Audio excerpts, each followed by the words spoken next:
দারুণ লাগছে খেতে। কিন্তু এইভাবে তোমরা বাড়িতে বানাবে, আর এইভাবে বানালে বাচ্চারা কিন্তু আর বলবে না যে আইসক্রিম কিনে খাই। দেখো আইসক্রিমটা কি সুন্দর হয়েছে, খুব সহজে তোমরাও কিন্তু করে নিতে পারবে। এই দেখো, এবার এটা আস্তে করে বের করে নিয়ে আসবো। এই দেখো কত সুন্দর হয়েছে। নমস্কার বন্ধুরা, পিয়ালি লাইফস্টাইল উইথ ভিলেজ ফুডে সকলকে স্বাগত জানাচ্ছি। আজকে বেল নিয়ে এসেছি। আমরা সবসময় বেলের শরবত খাই, তাই বেলের শরবতটা আজকে করবো না, তাই ভাবছি বেল দিয়ে আজকে আইসক্রিম তৈরি করবো। খুব সহজেই তোমরা করে নিতে পারবে। আর বেলের আইসক্রিম করলে বাচ্চারা তো বেল খেতে চায় না, তাহলে এইভাবে আইসক্রিম করে দেবেন, তাহলে বাচ্চারাও কিন্তু খুব পছন্দ করে। তাহলে কিভাবে করলাম চলো আগে দেখে নেওয়া যাক। দুটো বেল নিয়েছি, বেশি তোমরা নিয়ে নিতে পারো। এবার বেলটা ফাটিয়ে নিচ্ছি। দেখো ফাটানোর সাথে সাথে সুন্দর একটা গন্ধ বেরিয়েছে, মিষ্টি একটা গন্ধ। আর বেলটা দেখো কি পাকা, দারুণ হয়েছে। বেলের কালারটা কিন্তু খুব সুন্দর। এবার প্রথম এই বেলটা আমি পরিষ্কার করে নিয়ে নেব, আর এই বেলটা সাইডে রাখছি। একইভাবে দুটো বেলই কিন্তু আমি নিয়ে নেবো। দেখো এই জায়গায় চামচ দিলাম, চামচের সাহায্যে নিয়ে নিচ্ছি। বাচ্চারা বেল খেতে চায় না, এইভাবে বাচ্চাদের শরবত করে দেবেন বা আইসক্রিম করে দেবেন, যাই করুন না কেন বাচ্চারা কিন্তু খুব পছন্দ করে খেয়ে নেবে।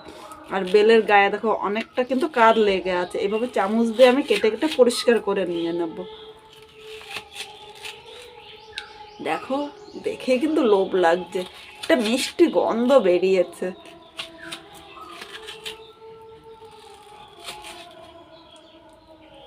এখানে দুটো বেলি নিয়ে নিয়েছি, আর দেখো বাটিটা ভরে গিয়েছে, তাই আর একটা বড় বাটি আমি নিয়ে নিলাম। এবার এর মধ্যে বেলগুলো আমি নিয়ে নেব। এই বাটিটার মধ্যে কিন্তু বেলটা মাখা যাবে না, কারণ বাটিটা ছোট হয়ে গিয়েছে। এই বাটিটা এক সাইডে রাখলাম, কারণ বাটিটা কিন্তু কাজে লাগবে আমার। এবার এর মধ্যে অল্প জল নিলাম, খুব বেশি কিন্তু এখন জল দেব না। এবার বেলগুলো হাত দিয়ে ভালো করে এইভাবে কষলিয়ে নেবো, কারণ এর মধ্যে কিন্তু দানা আছে, আর দানাগুলো কিন্তু বের করে নিতে হবে। আর দানাগুলো বের করতে গেলে কিন্তু বেলটা আগে একটুখানি এইভাবে মেখে নিতে হবে। এই কাজটি কিন্তু হাত দিয়ে করতে হবে, কারণ ম্যাশার দিয়ে করতে গেলে কিন্তু ততটা ভালো হবে না, দানাগুলো কিন্তু এর মধ্যে থেকে যাবে। বেলের মধ্যে আরেকটু আমি জল দেবো, কারণ বেলটা প্রচণ্ড গাঢ় হয়ে গিয়েছে। সামান্য একটু জল দিয়ে বেলটা একটু পাতলা করে নেব। এবার এই বেলের মধ্যে যে দানা, তারপর বেলের আঁশগুলো আছে, দেখো হাতের সাহায্যে এইভাবে মুট করলে কিন্তু চলে আসে। এইভাবে মুট করে আমি ভালো করে বেলটা নিচে দিয়ে বেলের এই আঁশগুলো আমি ফেলে দেব। আমি এইভাবে হাত দিয়ে করছি, তোমরা ইচ্ছা করলে ছাঁকনি দিয়েও করতে পারো, কিন্তু আমার মনে হয় ছাঁকনি না দিয়ে এইভাবে হাত দিয়েও পরিষ্কার করে নেওয়া যাবে।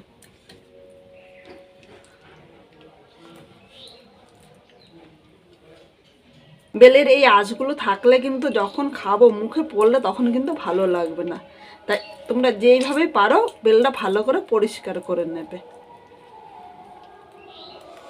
এই গরমের মধ্যে প্রতিদিন কিন্তু আমাদের বেল খাওয়া উচিত, কারণ বেল কিন্তু আমাদের পেট পরিষ্কার করতে সাহায্য করে।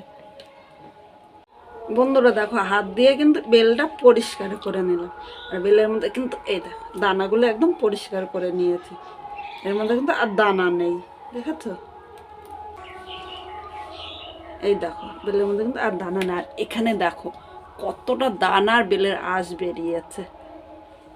এবার বেলটা কিন্তু আমি আর পাতলা করব না, কারণ বেলের মধ্যে আর পাতলা করলে কিন্তু ততটা খেতে ভালো লাগে না। এবার এখানে আমি গুঁড়ো চিনি নিয়েছি। গুঁড়ো চিনির পরিবর্তে তোমরা কিন্তু বড় চিনিটাও নিতে পারো, কিন্তু বড় চিনিটা দিলে একটু মিশতে টাইম লাগে, আর গুঁড়ো চিনিটা খুব সহজে মিশে যায়। এবার এই জায়গায় 3 চামচ চিনি নিলাম। তোমরা মিষ্টি যেরকম খাবে সেই হিসাবেই কিন্তু নিয়ে নেবে। মিষ্টিটা একটু কম বেশি হলে অসুবিধা নেই, খুব বেশি কিন্তু এর সাথে উপকরণ মেশাতে লাগবে না। এবার ও চিনিটা এই শরবতের সাথে ভালো করে মিশিয়ে নেব। আমি চিনি দিয়েছি, চিনির পরিবর্তে তোমরা কিন্তু গুড়ও ব্যবহার করতে পারো। গুড় কিন্তু আমাদের শরীরের পক্ষে অনেক উপকার করে। যখন গুড় থাকে আমি তখন গুড় দিয়ে করি, আর যখন গুড় না থাকে তখন কিন্তু চিনি দিয়েই করতে হয়, কারণ বেলটা কিন্তু এই মিষ্টি ছাড়া সেরকম ভালো লাগে না। আর যারা মিষ্টি পছন্দ করে না তারা শুধু বিট লবণ দিয়ে এইভাবে মিশিয়েও খেতে পারো। বিট লবণ দিয়ে খেতেও কিন্তু খুব ভালো লাগবে, কিন্তু একটু মিষ্টি হলে বাচ্চারা কিন্তু খুব পছন্দ করে। বন্ধুরা এখানে বেলটা ভালো করে মেশানো হয়ে গিয়েছে। বন্ধুরা এবার এখানে 3টে আমি এই দেখো প্লাস্টিকের গ্লাস নিয়েছি। আমার কাছে ছোট কাপ ছিল না, তাই আমি এই গ্লাসের মধ্যে আইসক্রিমগুলো তৈরি করব। আমি এই গ্লাসের মধ্যে এই বেলপানাটা নিয়ে নিলাম।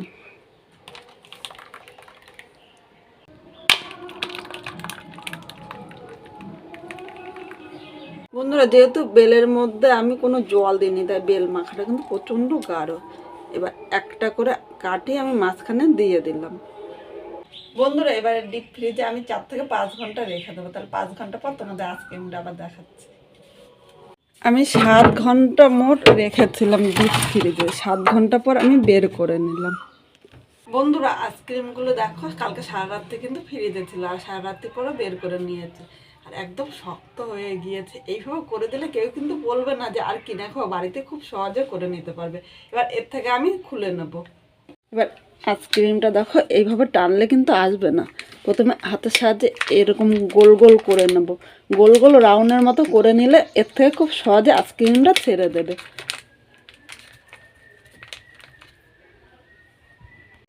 এই দেখো, খুব সহজে কিন্তু, এই দেখো। এবার এটা আস্তে করে বের করে নিয়ে আসবো। এই দেখো কত সুন্দর হয়েছে। একইভাবে এই বাকিগুলো বের করে নেব।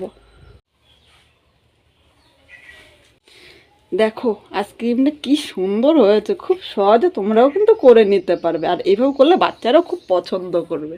বন্ধুরা দেখো, আইসক্রিমটা কি সুন্দর হয়েছে। দারুণ লাগছে খেতে কিন্তু।